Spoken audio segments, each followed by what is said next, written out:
Hey everyone, welcome back to Corporate Decoder, the place where we unravel the secrets hidden in plain sight within corporate filings. Today, we're diving into Biotech Incorporated's latest report, a filing that might seem small but carries some significant shifts in its leadership. So get ready, because we're about to decode what it all means. Alright, so what we have here is a Form 8K filing from Biotech Incorporated. Think of an 8K as the company's way of saying something important just happened and you need to know about it. Like right now, it is usually for big news that isn't necessarily part of their regular quarterly or annual reports. This one is dated the 17th of November 2025, which is kind of a key date for the events we're about to discuss. The main story here is about a change in a very critical role within the company's financial operations. Brian Berkovage, who was the Senior Vice President and Chief Accounting Officer, or in simpler terms, the top person in charge of keeping the company's financial records accurate and honest, is stepping down. He is leaving to pursue another opportunity. And importantly, the filing wants us to know this isn't because of any fight or disagreement with the company.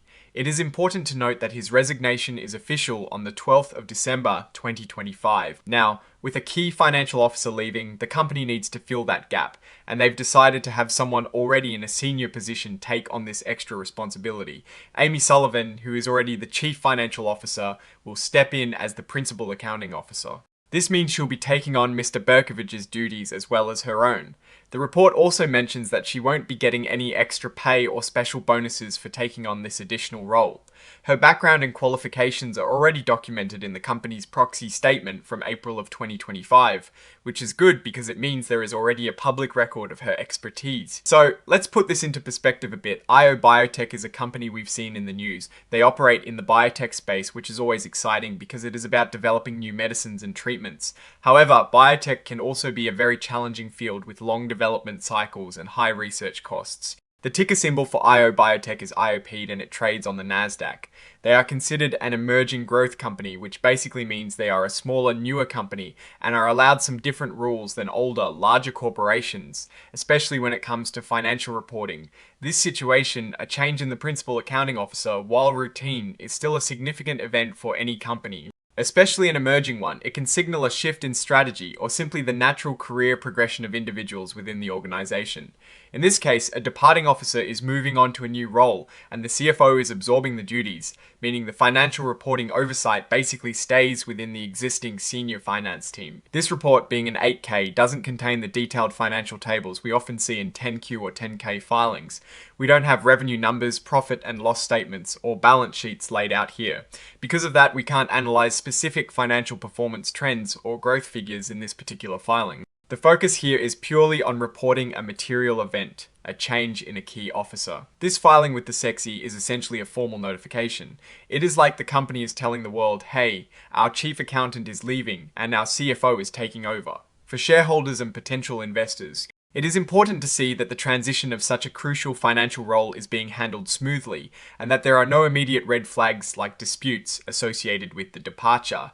Amy Sullivan, being the CFO, is already deeply involved in the company's financial health. So this appointment is less about bringing in a new perspective and more about consolidating responsibilities within the existing executive team. Looking at the direction of Biotech, this leadership change in accounting doesn't inherently tell us about their drug pipeline or market strategy. But stability in financial reporting is foundational for investor confidence. When a company's financials are in order and overseen by competent individuals, it builds trust.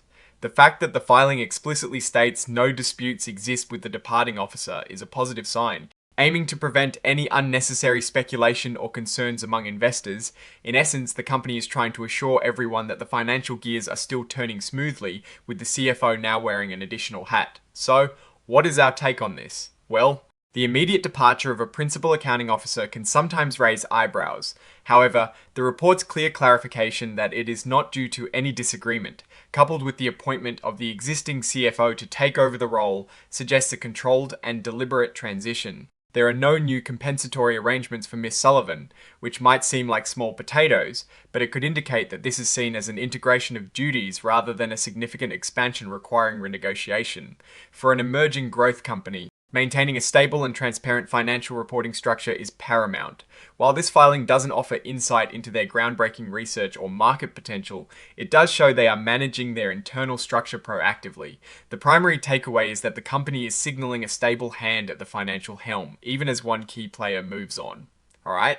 That is our quick decode of Biotech's latest 8. What do you think about this leadership change? Does it raise any concerns for you, or do you see it as a normal part of business for an emerging company? Let us know your thoughts in the comments below. If you found this breakdown helpful, please give it a thumbs up and subscribe for more dives into corporate documents. Don't forget to join our Discord community linked in the description for more insightful discussions. Thanks for watching, and see you next time on Corporate Decoder.